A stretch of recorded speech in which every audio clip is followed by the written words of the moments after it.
This is Democracy Now!, democracynow.org, the War and Peace Report. I'm Amy Goodman. As protests continue across the country and globe over Donald Trump's order closing the borders to refugees and citizens of 7 majority Muslim nations, we turn to look at the man largely credited with writing the executive order, Stephen Bannon, Trump's chief strategist. Over the first 2 weeks of the Trump administration, Bannon has emerged as one of the most powerful figures in the White House. On Tuesday, the New York Times ran an editorial posing the question, President Bannon? The Times wrote, quote, "We've never witnessed a political aide move as brazenly to consolidate power as Stephen Bannon, nor have we seen one do quite so much damage so quickly to his putative boss's popular standing or pretenses of competence," unquote. Bannon is the former head of Breitbart News, a site that's been described as an online haven for white nationalists. He left the job in August to run Trump's campaign. Last week, Trump took the unprecedented step of giving Bannon a full seat on the Principals Committee of the National Security Council. While Bannon has given few interviews since Trump's election, many journalists have been scouring the archives of Breitbart, where Bannon once hosted a radio show. In a piece today, The Washington Post highlights a program from 2015 when Bannon questioned Republican Congressman Ryan Zinke, who's now Trump's nominee to the Interior Secretary. This is Steve Bannon. There's a level of frustration and anger here in the United States that we're not prosecuting this war, and we're actually in discussions about bringing over Muslim refugees into this country with a president who's now mocking the talk radio people, mocking the audience on talk radio, mocking the sites like Breitbart that are bringing up these issues. What say you? Well, I think we need to do two things, or 3 things. One is we need to put a stop on refugees until we can vet. You know, we've been through a number of classified briefings. Why stop until we vet? I don't understand. What do you mean vet? Why not just stop? Why are you going through all this thing on vetting? The opportunity cost of vetting. Well, vetting's important because we don't know. Why? No, you only vet, Commander, you only vet if you're going to let him in. Why even let him in? So that's Stephen Bannon interviewing Ryan Zinke in 2015. In another program from 2015, Bannon interviews Senator Jeff Sessions, Trump's nominee to be the Attorney General. Sessions praised a 1924 immigration law which imposed a racist quota system. This is Stephen Bannon. As it exists today, with the current laws in the books, right? This is not passing Gang of 8, correct? This is what our current laws in the books would actually allow to happen. That we would have at the end of this time period, 50 years, you'd basically have an increase in the population of 115 million people, 14 million basically from the native-born population, and 103 million would actually come from outside. In 7 years, we'll have the highest percentage of Americans non-native born since the founding of the Republic. And some people think, well, we've always had these numbers, but it's not so. This is very unusual. It's a radical change. And in fact, when the numbers reach about this high in 1924, the President and Congress changed the policy, and it slowed down immigration significantly. And we then assimilated through the 1965 and created really the solid middle class of America with assimilated immigrants. And it was good for America. And then we passed a law that went far beyond what anybody realized in 1965, and we're on a path now to surge far past what the situation was in 1924. That was Alabama Senator Jeff Sessions, who now could be voted to be the Attorney General, being interviewed by Steve Bannon in 2015. To talk more about Bannon, we're joined by Josh Harkinson, senior reporter at Mother Jones. His recent article headlined "The Dark History of the White House Aides Who Crafted Trump's Muslim Ban." Welcome back to Democracy Now!, Josh. Can you lay out who Stephen Bannon is, and then we'll ask you about Stephen Miller. Well, I think at heart, Stephen Bannon is a nationalist who, he turned Breitbart News into an empire that is really one of the preeminent platforms for the alt-right, as he told us back this last summer. And he is deeply opposed to Islam on many levels, but he is basically a demagogue, in the mold of those from past eras. And I, think he's risen to power within the Trump administration based on his ability to inflame racial fears and xenophobia. Talk about what happened this weekend. The ban through 2 executive orders that now the press secretary, Sean Spicer, is saying is not a ban, although he himself used the term many times, as did President Trump.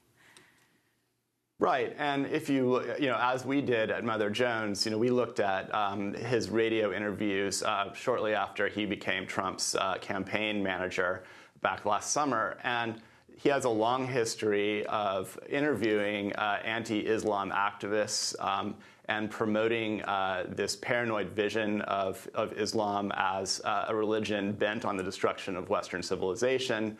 And so I think in that context, there is no doubt that this policy is really about preventing Muslims from coming into the United States. I want to turn to a talk that Stephen Bannon delivered via Skype in a conference held inside the Vatican in 2014.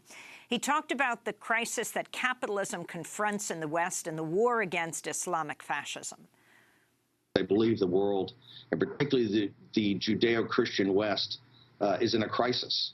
And it's really the organizing principle of how we built Breitbart News to really be a platform to bring news and information to people throughout the world, principally in the West, but we're expanding internationally, to let people understand the depths of this crisis. And it is a crisis both of capitalism, but really of the underpinnings of the Judeo-Christian West in our beliefs. We are in an outright war against jihadist Islamic fascism.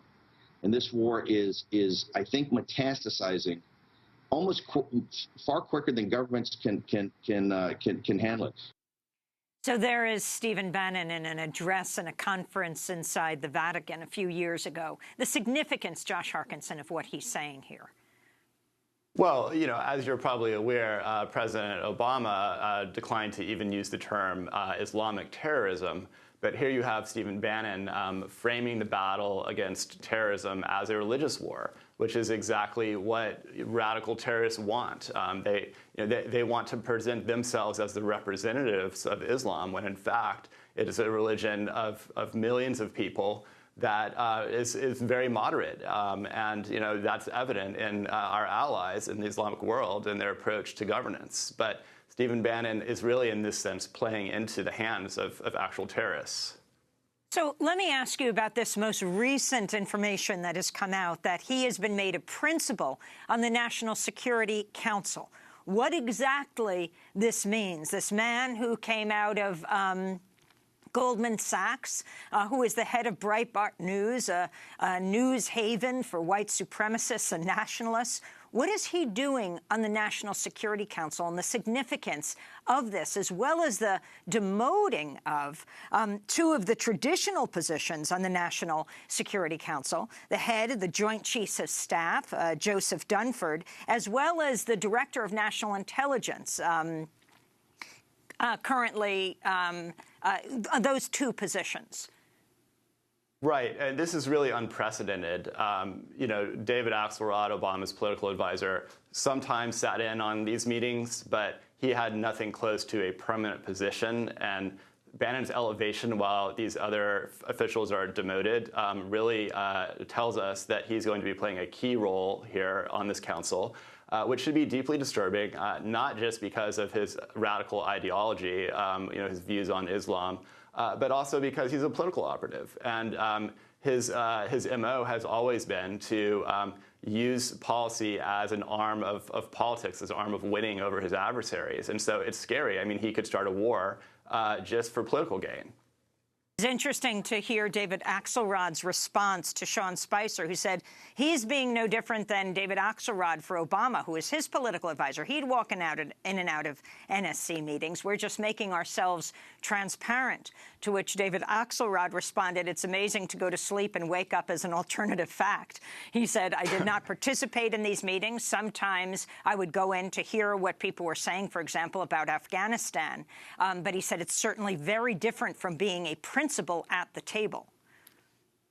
Right, and I think that's the key point. Bannon is really, I mean, look at his behavior at Breitbart News, where he had no qualms about using xenophobia to gain readers and clout. I think his behavior, he also has a famously confrontational style where he loves he views himself at war with his adversaries. He has a very black and white view of the world. And so, this suggests that he will encourage Trump to clash even more than he already does with foreign leaders around the world.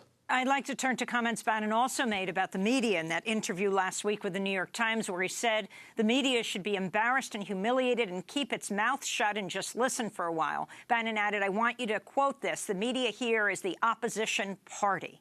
They don't understand this country. They still don't understand why Donald Trump is the president of the United States. Very quickly, Josh.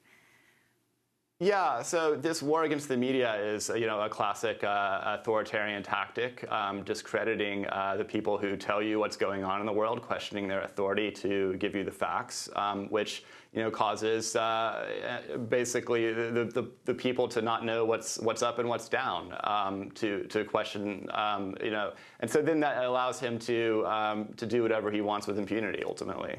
And quickly, Stephen Miller. Who exactly he is, this former head chief of staff of Senator Sessions, who's now one of the top advisors to President Trump. Yeah, Stephen Miller is an interesting guy. He's very young. He's 31 years old. He was, formerly Jeff Sessions' top aide, and has been described as having a mind meld with Sessions. Is very much opposed to multiculturalism and is a nativist in the Sessions strain.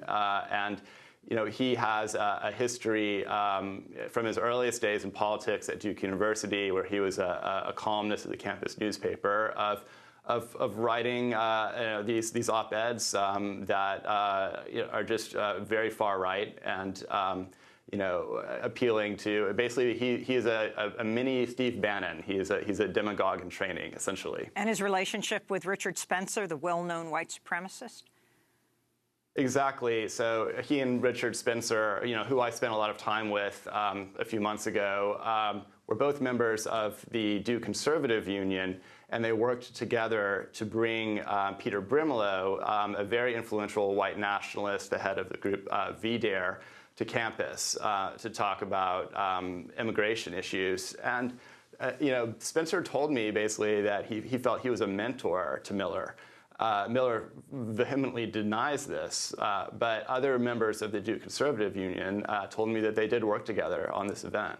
Well, Josh Harkinson, I want to thank you for being with us. We're certainly going to link to your piece at Mother Jones. The piece is headlined, The Dark History of the White House Aides Who Crafted Trump's Muslim Ban.